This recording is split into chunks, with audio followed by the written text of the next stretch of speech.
सरकार ने स्कूलों में मध्याह्न भोजन की सुविधा क्यों शुरू की थी? इसलिए कि बच्चे स्कूल आए, अच्छा खाना खाए, पढ़ाई भी करे और हेल्थ भी बना रहे। लेकिन जब यही मध्याह्न भोजन बच्चों के लिए आफत बन जाए, तो सरकार की इस योजना का भला क्या औचित्य? हालांकि सरकार ने मध्याह्न भोजन को गुणवत्तापूर्ण बनाने के लिए इसके कार्यशैली में भी बदलाव की।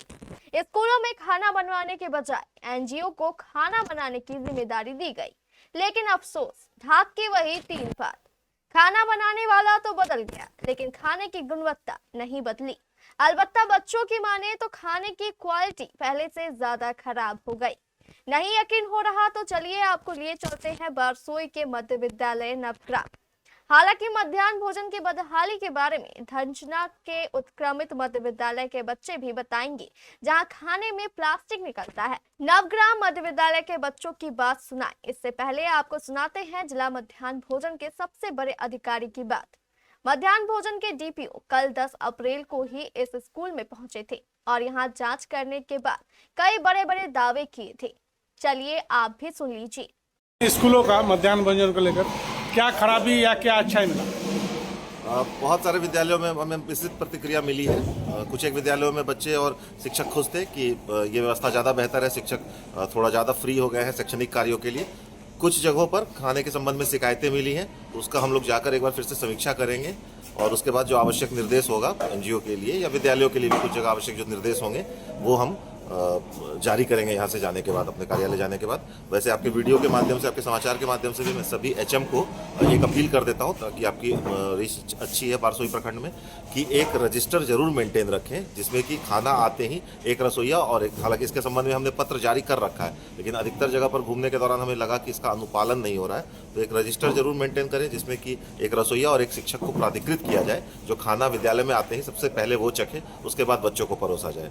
सर, अभी कुछ दिन पहले अन्ना खबर छपा था, पिन मिला है प्लास्टिक का या कीड़ा मिला, इस संबंध में क्या जानकारी देंगे? इस संबंध में हमने इसी संबंध में जो शिकायतें प्राप्त हुई थी, जितना 1 तारीख से यहाँ पर बारसोई प्रखंड में शुरू हुआ है मध्याह्न भोजन का संचालन एनजीओ के माध्यम से, इसलिए सारी समस्याओं जितनी भी शिकायतें प्राप्त हुई थी और विद्यालयों और जो एनजीओ है उसके बीच में बेहतर समन्वय स्थापित करने के लिए आज हम जिला से हमारी सारी टीम आई हुई है। हमारे अकाउंटेंट साहब हैं, हमारे डीपीएम साहब हैं और हमारे प्रखंड साधन सेवी हैं। तो हमारी सारी टीम आज जिला आई हुई थी और हमने अलग अलग क्षेत्रों में जो भी शिकायतें मिली हैं उनका जाके संज्ञान लिया है, उस संबंध में पूछताछ की है और अभी हम जब कार्यालय जाकर बैठेंगे हम उस सारी शिकायतों की समीक्षा करेंगे और जो उसका निवारण होगा वो हम करेंगे।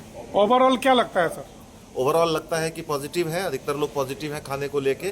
कुछ लेकिन सुधार की आवश्यकता है खाने में, कुछ जगहों पर जैसे रूट्स वगैरह को लेके अभी भी थोड़ी सी दिक्कत आ रही है कुछ विद्यालयों में, तो वो उसके संबंध में हम लोग बात करेंगे इनसे।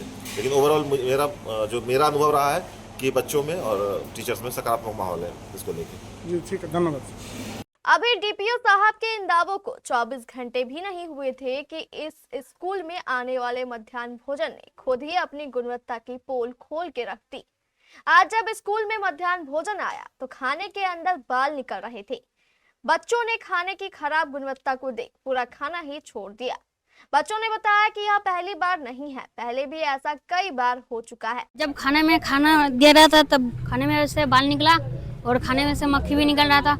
उस दिन ये खाना खाया तो उल्टी भी कर दिया था और बोल रहा है कि पेट भी दर्द कर रहा है, खाना सही नहीं आ रहा है। जब यहाँ पर खाना बन रहा था तब बहुत ही अच्छा बन रहा था।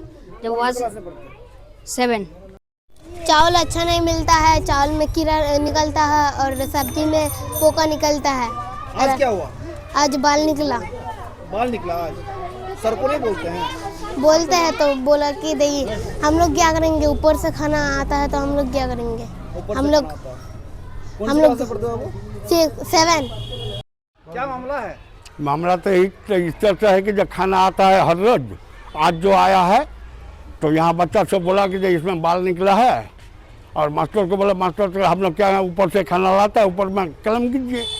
क्या बन, हम लोग तो यहाँ पर बनाते नहीं है, बन के आता है खाना। तो बाल निकला, इससे पहले भी कभी हुआ था ऐसा? हाँ, और हुआ था एक मरतबा। और हुआ था? हाँ, और हुआ था। क्या नाम है आपका? मोहम्मद अलाउद्दीन। इसको क्या मामला मैडम? बच्चा सब उठा के दिखाया यही बाल है, तो हम सर को बोले और सर फोटो खींच के भेजे हैं। इससे पहले भी ऐसा हुआ था क्या? ऐसे इसके पहले भी हुआ था, इसमें 2-3 बार हुआ। 2-3 बार होगी कि बाल निकल रहा है? हाँ हाँ, और बहुत सा बच्चा को। तो इसकी सूचना वरीय पदाधिकारी को दी है? हाँ, कल डीपीओ सर आए थे तो दिए उनको हैं। बताए थे? हाँ कल आए थे और आज बाल निकला फिर। हाँ आज फिर निकला है। क्या नाम मैडम आपका? दीना कुमारी। अब सवाल तो एनजीओ की कार्यशैली को लेकर है। हम आपको बता दें कि तमिलनाडु की तर्ज पर बिहार सरकार ने भी बच्चों के मध्याह्न भोजन को स्कूलों में बनवाने के बजाय इसका जिम्मा एनजीओ को देना शुरू किया है। कई स्कूलों में एनजीओ को यह ठेका दे भी दिया गया है, जबकि कई स्कूलों में पहले की ही भांति मध्याह्न भोजन स्कूलों में भी बन रहा है। इसमें कोई दो मत नहीं कि सरकार का यह कदम काबिले तारीफ है, लेकिन सवाल तो इसे लागू करने के तरीकों को लेकर है। अगर एनजीओ के साथ सख्ती नहीं बरती गई तो तथाकथित एनजीओ भी इसी तरह भ्रष्टाचार करते नजर आएंगे। जाते जाते आप मध्य विद्यालय नवग्राम में मध्याह्न भोजन देने वाले एनजीओ का नाम भी जान लीजिए। नाम काफी लंबा चौड़ा है और काफी प्रभावित भी। स्वयंसेवी संस्था centre for national development initiative. आपने एनजीओ का नाम सुना, कितना प्रभावी नाम है, लेकिन इसके द्वारा उपलब्ध कराए गए मध्याह्न भोजन की गुणवत्ता को देखकर तो यही कहा जा सकता है कि नाम बड़े और दर्शन छोटे। रियल डायमंड सच्चा गहना बनेगी दुल्हन मेरी बहना। कल्याण ज्वेलर्स लेकर आया। पहने मम्मी पहने बहना, गोल्ड हो या डायमंड, वेडिंग कलेक्शन हो या पार्टी कलेक्शन, कल्याण ज्वेलर्स जैसा कोई नहीं। डिजाइनों का जबरदस्त कलेक्शन। कल्याण ज्वेलर्स शोरूम मिर्चाई बाड़ी कटिहार। अब वसूल होगा आपका पूरा पैसा। नहीं है कोई कल्याण ज्वेलर्स जैसा।